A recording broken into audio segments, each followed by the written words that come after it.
أعوذ بالله من الشيطان الرجيم. لا جرم أن ما تدعونني إليه ليس له دعوة في الدنيا ولا في الآخرة، وأن مردنا إلى الله،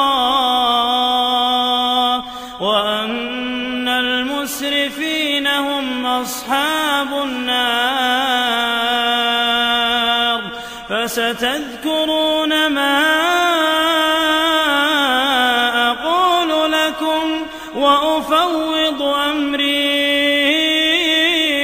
إلى الله، إن الله بصير بالعباد. فوقاه الله سيئات ما مكروا، وحاق بآل فرعون سوء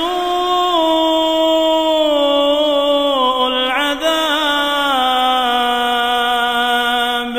النار يعرضون عليها غدوا وعشيا، ويوم تقوم الساعة أدخلوا آل فرعون أشد العذاب. وإذ يتحاجون في النار فيقول الضعفاء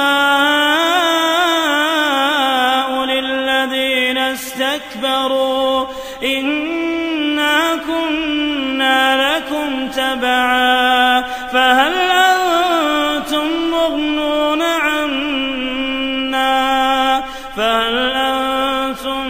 مغنون عنا نصيبا من النار؟